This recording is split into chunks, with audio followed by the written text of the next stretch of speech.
Welcome to my YouTube channel. And today I am here with Amy of Noble Character Crafts, all the way from Nebraska. Welcome, Amy. Thank you so much. It is so nice to have you. I have been following you for quite some time now, and I am in your Makenine 2024 Make Along. So that's why we got talking. I won a prize and you needed my address, and I was like, it would be so much fun if we could tell the Wall Hobby viewers about the Makenine and see if we can get some other people to join in, because it is so much fun to plan ahead for 9 projects and then knit along with each other. Yes. So thank you for making time to chat with us. Yeah, my pleasure. So I did send you some questions in advance. I'm not sure if I'm going to follow the list but let's just start with, how did you start knitting and crocheting, and what inspired you to share your knowledge on your YouTube channel? Sure. So I started crocheting first. I was first exposed to crochet through my grandmother, though she didn't teach me. My paternal grandmother was a very big crocheter, so I always was interested in it, but I guess maybe she didn't have the patience to teach me. I don't know. I don't know if I even really asked her to teach me, but it just wasn't ever anything that was offered, I guess. But when I was in college, I was living in a dormitory in college, and one of a girl that lived a couple doors down from me in the dorms crocheted, and she taught me how to crochet. So that was probably around 1999 when I first learned how to crochet, and I didn't learn how to knit until 2017. So pretty recently I've become a knitter, and that's something that I always really aspired to learn, but I had tried a few times and just couldn't catch on to it very quickly. And finally I just buckled down and was determined to try to figure out how to knit, because I really liked knitted items as well, the looks of them, and wanted to be able to make them. And so I just went on to YouTube. I had followed a lady that went by the name of Peony and Time, and she had some tutorials on how to knit, and so I used her tutorials to learn how to knit. So I just kept practicing, and the rest is history. With that, I just have loved knitting and continue to love crocheting as well. And I decided to start sharing my makes on YouTube, because also in 2017, probably as a kind of a snowball effect of using those YouTube videos to learn how to knit, I became familiar with knitting podcasts and started, I'd never heard of them before, of people getting online and sharing the different projects that they were working on. But I started watching a few of those and absolutely loved getting to see what other people were making. And I really wanted to be able to share the things that I was making as well with the world. So I thought it would be so much fun to make my own YouTube channel and get to share the things that I had been making as well. And how does your family like you being on YouTube? Well, I keep my family, it's just me. I don't put the rest of my family online at all, but they're very, they're, they think it's wonderful that I have a YouTube channel. I have kids, we have 5 children, and our kids get pretty excited if, for example, sometimes I'm watching a different YouTube channel and they'll mention me on their channel. And I was doing that earlier this week. I was doing some food preparation in the kitchen, and I had a YouTube channel on in the background while I was working, and the lady that was on the YouTube channel mentioned my name, and my kids were there, and they're like, oh, how exciting. So they think that's fun. Yeah, that is sweet. How old are your kids? Our youngest is 10 and our oldest is 15, so they're all very close in age. Okay. And no twins there? No twins. Nova goes 10, 11, 13, 14, 15 right now. So Oh, wow. And are they knit worthy? they are. All of our kids have at least one knit sweater, and then they all have hats and blankets, and I love making for them. So I continue to make for my kids often, and they all appreciate what I make for them. So that's great. Yeah, that's nice. And why did you pick the name Noble Character Crafts for your YouTube channel and your Etsy shop? I don't think you have items in your Etsy shop anymore, I but don't use it's also named. Yes, I actually started off on Etsy before YouTube with the name Noble Character Crafts. I used to sell crocheted items in my Etsy shop. And I chose that name because I am a Christian and my faith is very important to me. And it was based on a proverb. So Proverbs 31 talks about the wife of noble character. And in verse 13, it says, she selects wool and flax and works with eager hands. And I thought, well, that's fitting. I work with wool and I work with eager hands. And so I thought, well, that would be fun to kind of tie in my faith and the connection with that particular verse. And that is specifically talking about the wife of noble character. On the one hand, I felt a little bit funny naming my shop that, because I almost felt like it was maybe boastful sounding, like, oh, I'm the wife of a noble character. But of course, that's not the case. I strive to have a noble character and fall short all the time. But that was just the inspiration of where my name came from. I did look it up a long time ago because I was curious. And so I wanted you to tell for the rest of the audience, but I already knew it, and it never crossed my mind that it would be Boastful in any way or something. words. Yeah, words, indeed, that. So it never crossed my mind. It's just, it's a very nice name, and it's a very established name by now, we can say. Thanks. So, and you have a strong community of knitters and crocheters. And what do you think contributes to the sense of camaraderie amongst your followers? Well, I love hearing that. I think that's so wonderful that you think that I have a strong community.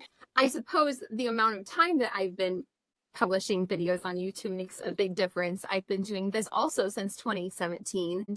So, I try to stay pretty consistent and uploading a video every couple of weeks or so.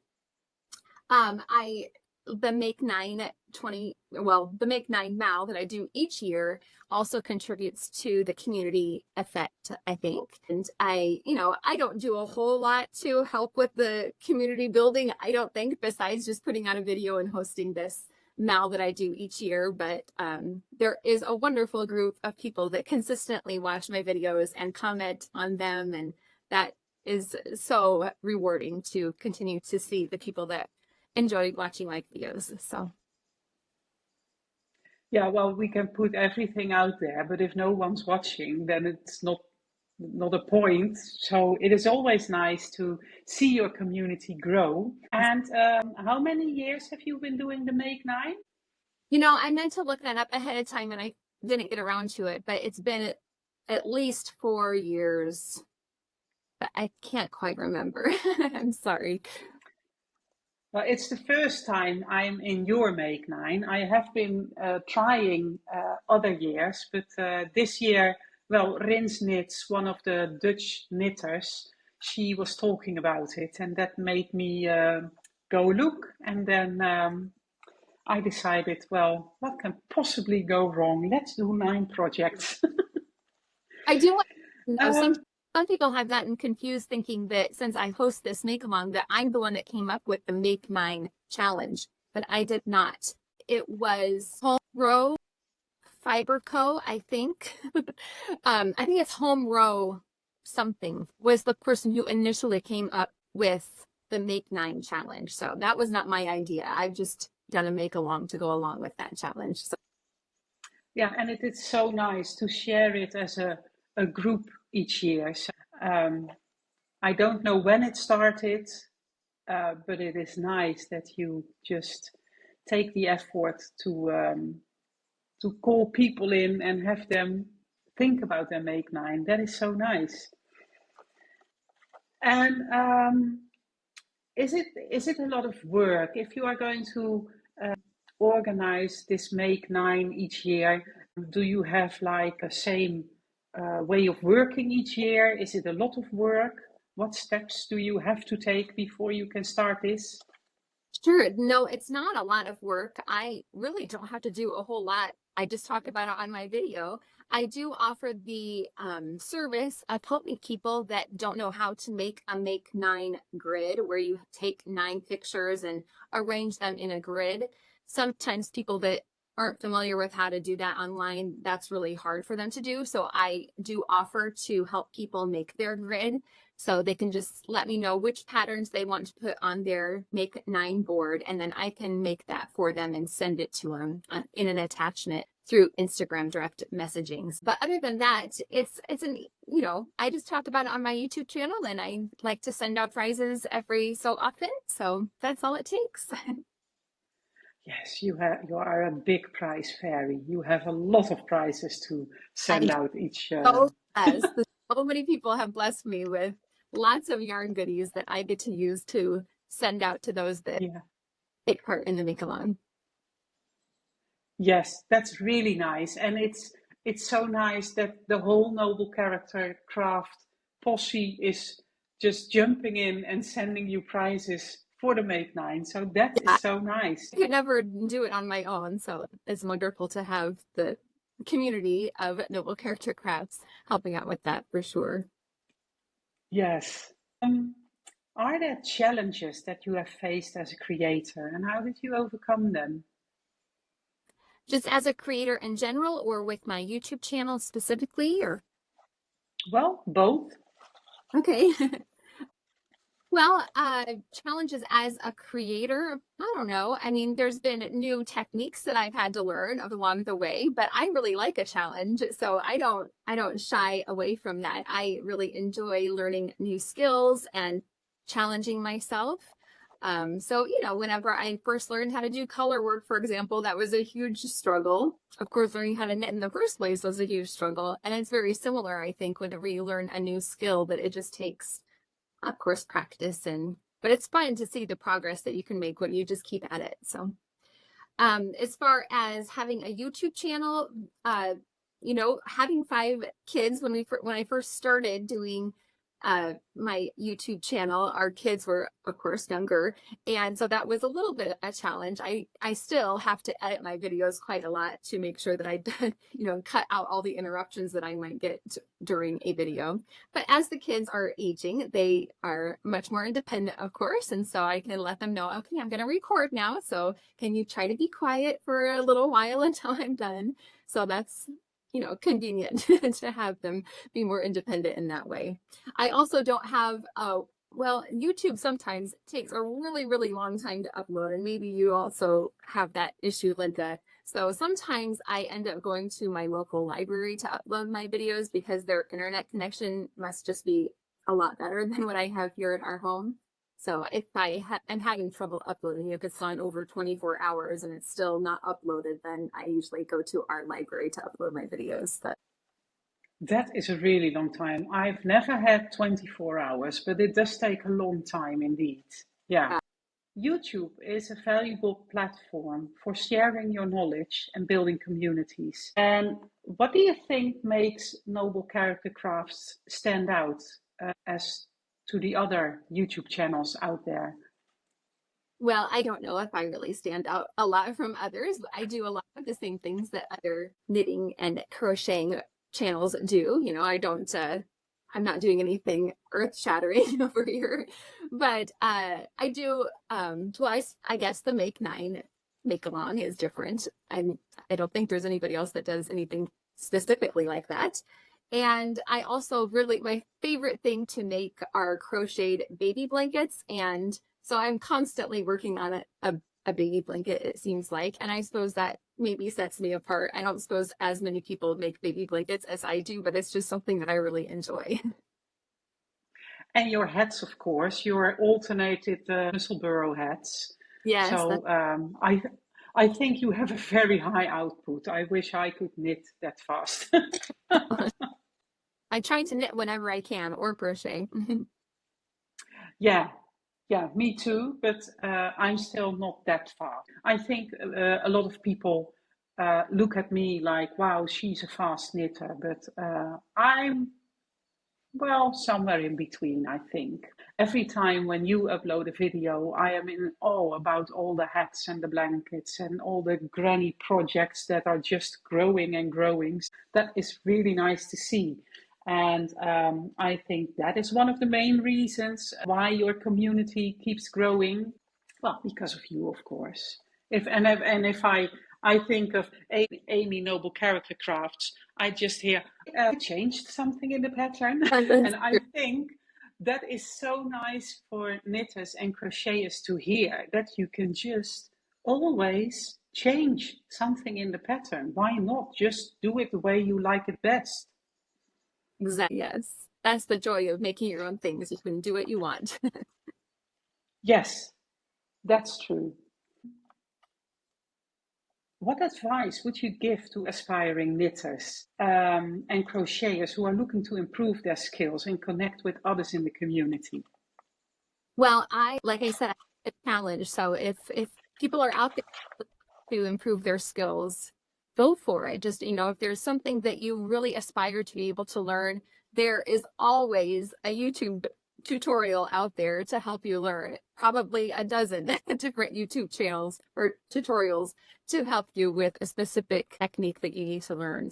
Search out what you're trying to learn, and you will most definitely be able to find some help on YouTube. That's how I have been able to learn so much through knitting, especially, is by just searching for it and trying it out and not giving up. If it's continuing to bring me joy to try to work on a specific technique, then I keep at it. There have been a few times when I just realized, no, this isn't for me.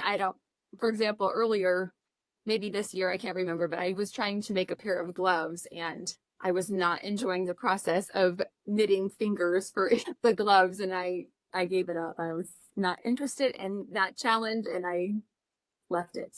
But I would just encourage people to keep at it if they are determined to learn a new skill. Yes, and wrist warmers for the win. Then you don't have to do all the fingers. There's nothing lost if you decide to abandon a project. There's nothing lost, really. You just rip the project, find your yarn, and find something else to do with it. So, and I think that's the beauty of with yarn and needles and hooks. That's right.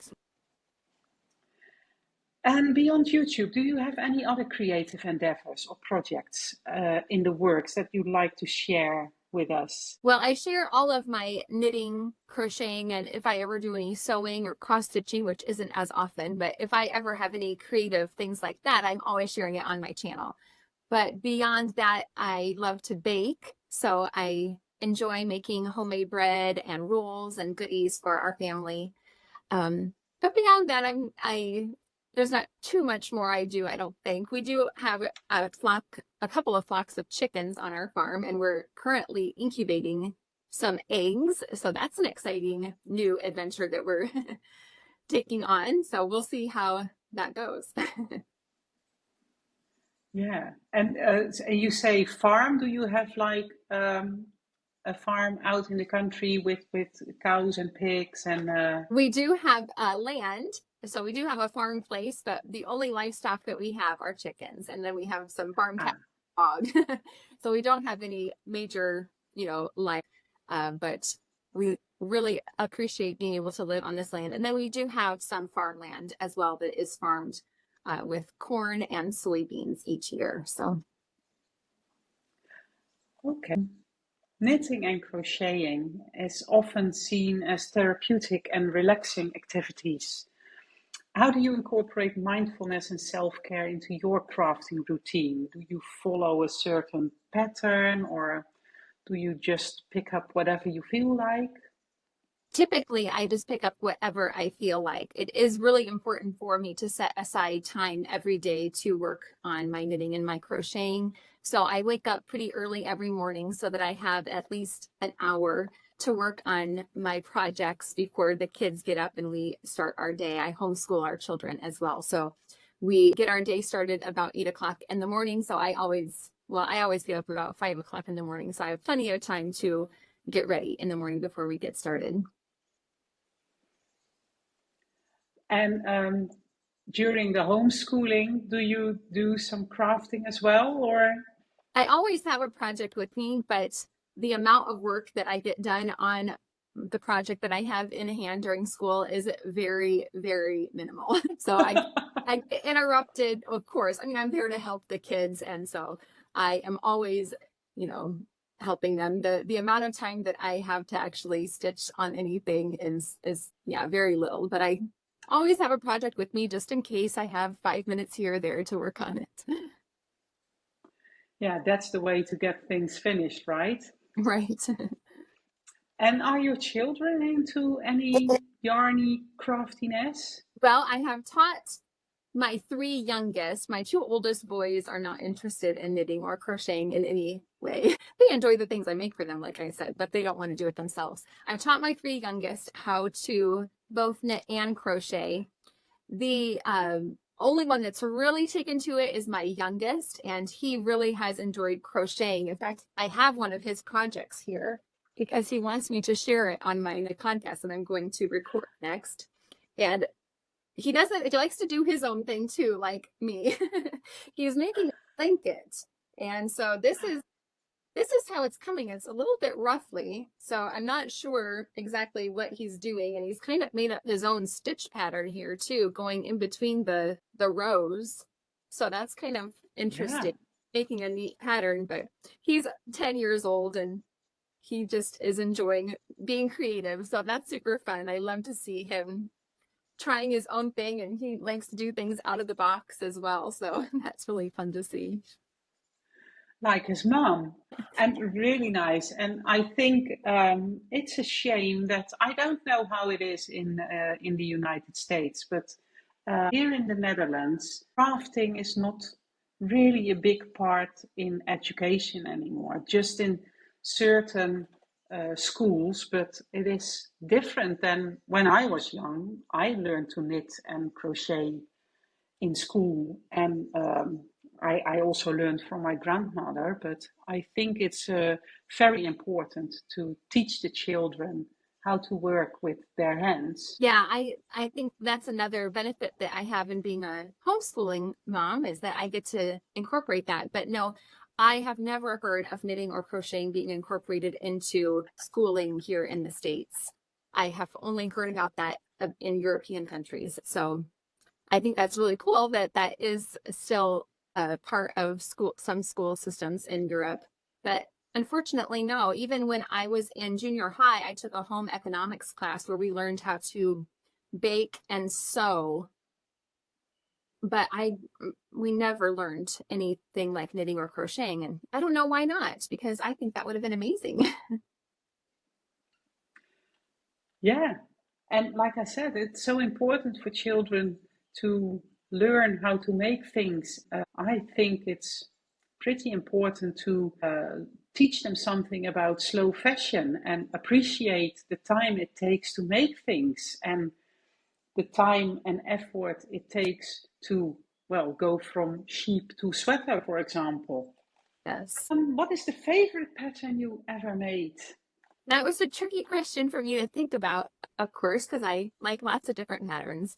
But the one I settled on is the rainbow ripple baby blanket. And if you've watched my channel, you will be familiar with this because I have made this pattern a lot. This is the most recent one that I finished, and I just love this pattern. It's a free pattern by Celeste Young, and I don't even know how many I have made so far.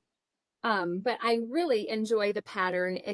For this one, I used scraps of DK weight yarn, and it's just a very simple, easy pattern. It's made up using double crochet stitches, US terms. Yeah, it's just a really easy and fun pattern. And like I said, my favorite thing to make are baby blankets. Crocheting them especially is my favorite. So I picked that one as favorite. I think the crazy sock lady Kay is on a kick of this pattern as well. Yeah, she has. I saw that she had recently made that pattern as well, which was fun to see. Yes. And what are some of the highlights of your YouTube journey? Well, I have just, of course, loved getting to continue to make YouTube videos. It is such a huge blessing to be able to have a YouTube channel and to be able to share things with the whole world, and then to also get to see what other people are making through their YouTube channels. And that is just such a unique platform that we have nowadays that, of course, was new. That's not been around for long, and that's such a huge blessing, I think, to be able to have this platform to be able to share. I, of course, I'd love to get to see my channel grow. That's always an encouragement. And like I said, if I'm ever watching a different YouTube channel and they mention that I inspired them to do something, or they saw a technique that I did and they wanted to give it a try, that is so incredibly and just encouraging and rewarding to hear that I've somehow inspired others. Yes, and it's just the connection that YouTube brings, the connection between people you don't even know, but indeed, if they do something that they saw you do, it like me. I started an excavation blanket, and that's Yes, your fault, really. you're welcome for having it be my fault. It's a wonderful pattern too. Yes, thanks for enabling. Yeah. But it's so nice to see how your blanket is growing, and you are slow going, of course, because you only use scraps from projects that you have finished. I'm just using everything I can get my hands on as long as it's Yeah. fingering. And it's so nice to see that um, if we both make the same pattern, it will be completely different. And that is so nice. And that is the beauty of crafts like knitting and crocheting, really. Do you have any goals for noble character crafts? Is there anything that you would say, like, oh, if I could make that happen for my channel, or for my crafts, or any dreams? Well, I not really, just because at this stage in my life, when we still have, our 5 kids here at home, I, you know, I am just so happy to be able to continue to make videos. I would, of course, I'll love it if my channel grows any more than it already has, but I don't have any high and lofty goals. I just love sharing what I make, and I love making things that I enjoy making. And so I just plan on continuing to do that, and where it goes, then I'll see how it goes. Maybe once our kids are grown and out of the house, then I will be able to make some more lofty goals. But at this stage in my life, I'm just gonna keep doing what I'm doing. Just go with the flow. That's right. Do you have do you have a live knitting group or knitting friends, or? No, I don't. I would love to. I hope to sometime get involved with a knitting group. I just don't know of one that's local. There are some like knitting guilds that are in the area, but again, it's a little bit hard for me to be able to get out of the house to participate in one of those, just because my husband works full time and I don't feel comfortable leaving our kids alone. So if my husband is home and I'm able to go, that would be amazing, but it just hasn't worked out yet. But maybe someday. Again, once the kids are grown, I'll have a lot more freedom. But at this stage of my life, I just am enjoying where I'm at. And that's important, to enjoy what you do. Yeah. And then again, it's wonderful that I can still have a community online through being able to watch other YouTube channels and seeing what they're up to. Then it's kind of like having a knitting group in that way. From that point of view, YouTube, but also Instagram, and for some people, Facebook, or other platforms, just brought so much. Like you said, if you want to learn something, YouTube is your new best friend. Find a video and do what is shown, and then you can make the skill your own. So that's really nice. Yes. So, well, I want to thank you for taking the time to chat with me. It's my pleasure. And I hope that there will be some wall hobby knitters that will jump in and make a Make9 for their own. We still have time. The year isn't even halfway. Well, and I say And, people and, can do and even in December if you have projects that you want to work on for Christmas gifts or something like that, you can join in anytime. You never have to finish. You don't have to finish anything on your Makenine board in order to participate. You're welcome to join in. Exactly. And whips are welcome, and so there's really no good reason not to make a Make 9 and join in the fun. Well, thank you so much, Amy. I will keep enjoying watching your YouTube channel and seeing all your projects, and it was a joy to get to talk to you. Thank you so much, Linda. It's been an honor to have this opportunity to talk with you as well. Thank you. Okay, bye-bye.